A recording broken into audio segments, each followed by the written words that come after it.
Don't let the left tell you it's not. We will get to the bottom of what happened. We will fix it, and the swamp is going down. Thank you. And what I am a part of.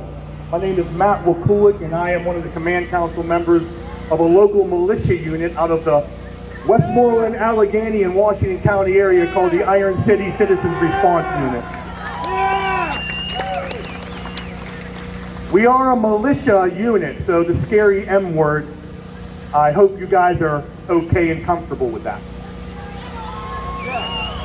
Zach had contacted me to come to this event and speak to you guys about the Constitution, amongst other things, because the militia is actually mentioned in the Constitution. Does everybody know that?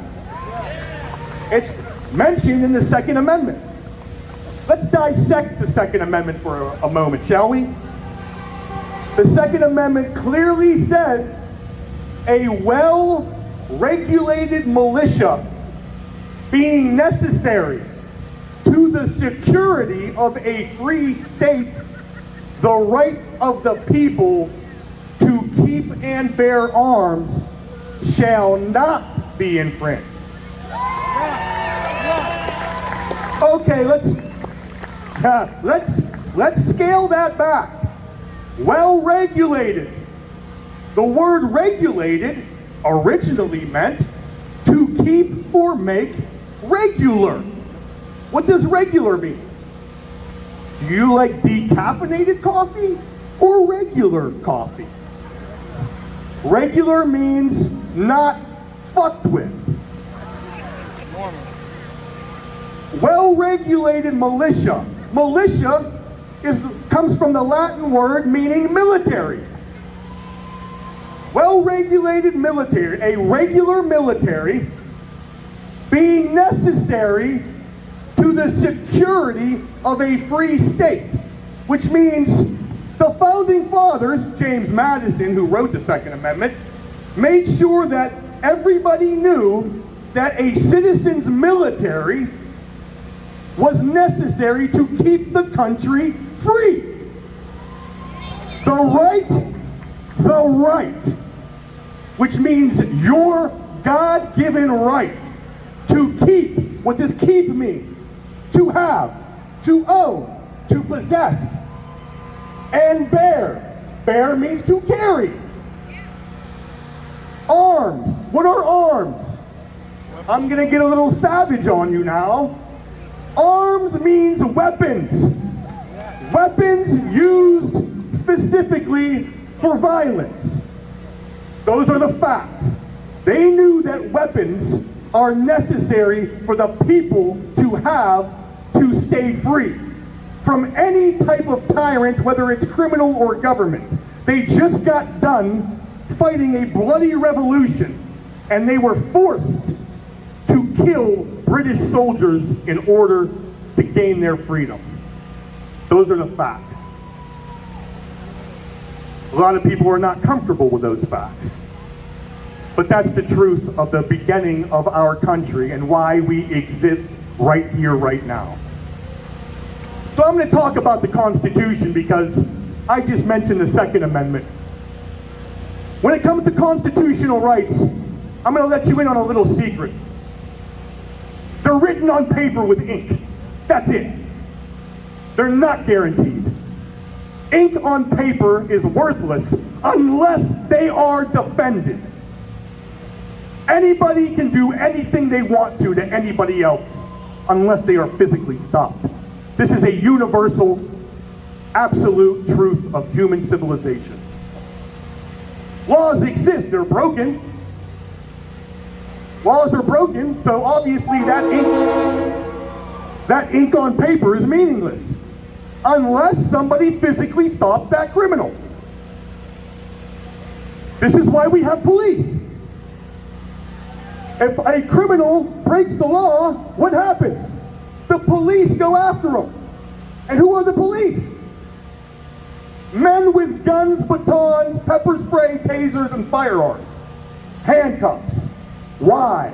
Because they know that the threat of violence will get a criminal to stop what he's doing.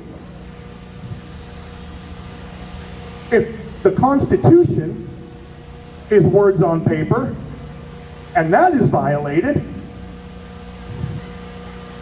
How do you stop the criminals from doing that? Tell me, voting? Signing petitions? Calling your representative? Has that worked? We are less free now than we've ever been in the history of this country. That's a fact. Does anybody disagree with me?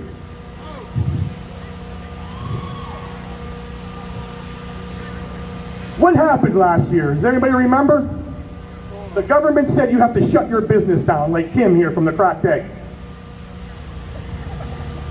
14th Amendment to the Constitution, Article 1. No state shall enforce or make any law repugnant to the Constitution or violate life, liberty, and property or deprive the rights, privileges, and immunities to the people. What did they do? They violated the 14th Amendment. Broke the law. The Constitution is the supreme law of the land. The law was broken. Where was law enforcement to arrest those criminals? Name one mayor, one governor that arrested. Not only that, he publicly stated that he supports the militia, and he introduced himself to me. And let me tell you something, I do not endorse candidates. I do not campaign for any political candidate. But I will say this, John Veltri, standing right here, stood with courage, honor, and dignity, and didn't cower away in fear like those other Republican emasculated weaklings. He has my respect.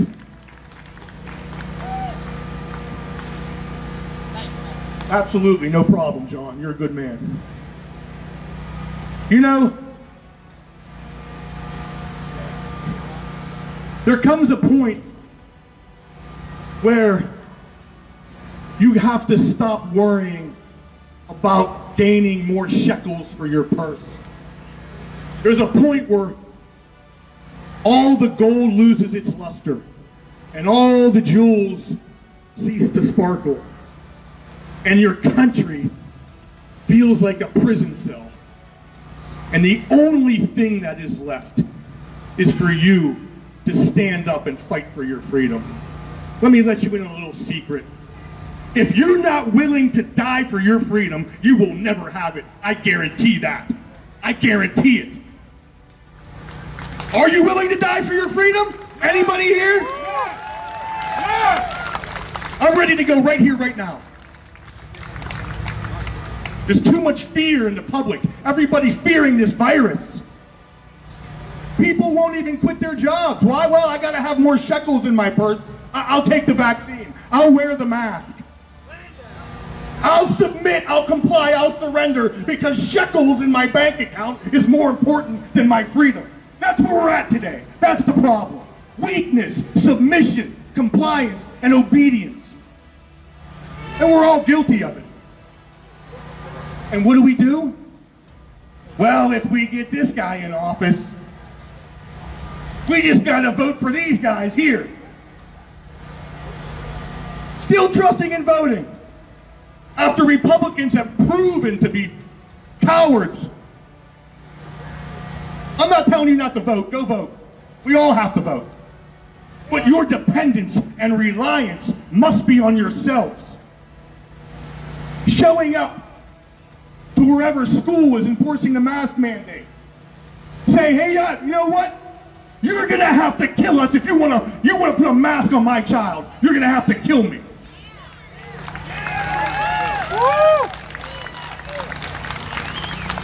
You gotta have courage. What are you gonna do? What are you gonna do 20 years from now? Whenever all you did was sign petitions and vote. And we live in a communist totalitarian police state. Well, I guess I should have done more, but you know, they were gonna call me an extremist or a racist, so I didn't speak out, I didn't even stand up. And I feared the government using violence against me, so I just did whatever they told me to do. You guys all Christians? Most of you Christians? Our rights are God-given, right? Given to us by God, right? Well, we're spitting in God's face by not defending him. We're disrespecting him if we don't actually fight and die for those rights. Everybody wants to go to heaven, but nobody wants to die. What a joke. Our country has become so bad, so weak. But I see people standing up at schools. I see people standing up in certain areas.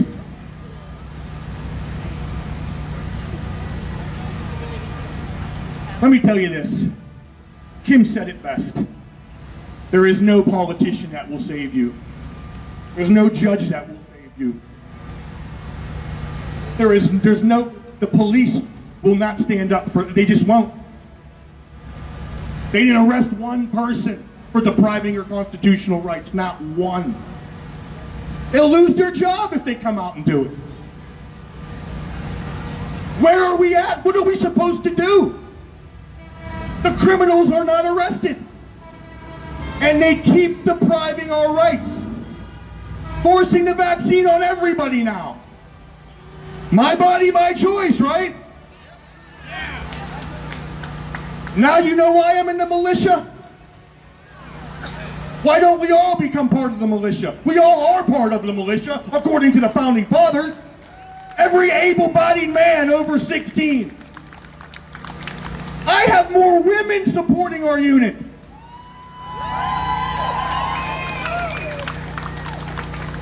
What are you going to do when they keep tromping on your face? Don't tread on me. Well, they're treading. They're treading hard. The conservative movement is not even mentioning the militia. Not one. I haven't heard one. John Beltry? That's it. Name one Republican that said, you know what? Your rights are being violated. Stand up, people. Stand up and defend your rights. The Second Amendment was literally made for that very reason. I'm not asking you to go attack anybody. I'm asking you to defend your life, liberty, and property. Is that radical? Is that extreme? Were the Founding Fathers wrong?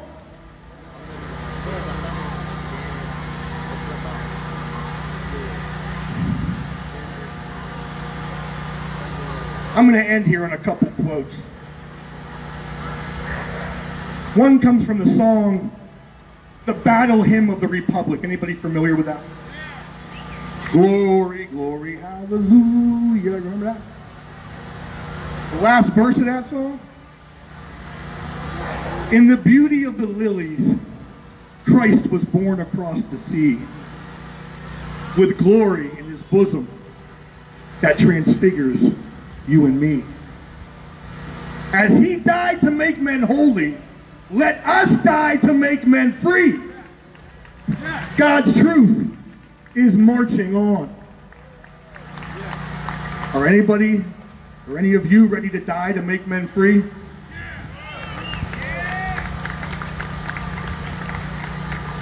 Memorial Day. Who celebrates Memorial Day? Everybody here. Why is Memorial Day celebrated? To honor the fallen soldiers who fought for our freedom. What freedom?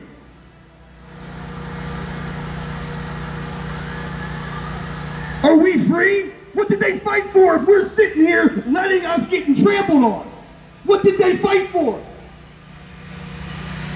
You are disgraced, not you, everybody is disgracing them. They're gone now. They sacrificed. What have we done? Wave our flags on Memorial Day. How about you really do something to memorialize these soldiers and you fight for your freedom? They're gone now. They can't do it. I can't look at myself in the mirror without every day going to training, firearms training, CQB training, weightlifting, conditioning my body, doing everything to make myself stronger, more courageous, more honorable, so that I'm not a living, breathing embarrassment to my ancestors and my forefathers who lived much harder lives in much harder times.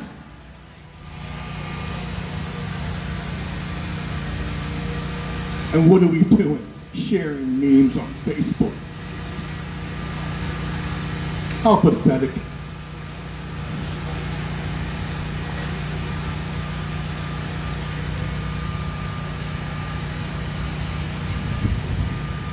Well, I'm not going to take up any more of your time. I know the vein on the side of my head's probably ready to burst. I'm going to end on a quote by a man who lived through more evil and horrors than any of you have, and myself included. His name is Alexander Solzhenitsyn. He had to suffer through the horrors and evil of the Communist Soviet Union and the Gulag, being tortured, starved halfway to death. He said something that stuck with me. He said, evil has always come into this world, and evil will continue to come into this world. Evil may even flourish, but not through me. God bless everybody, and God bless America.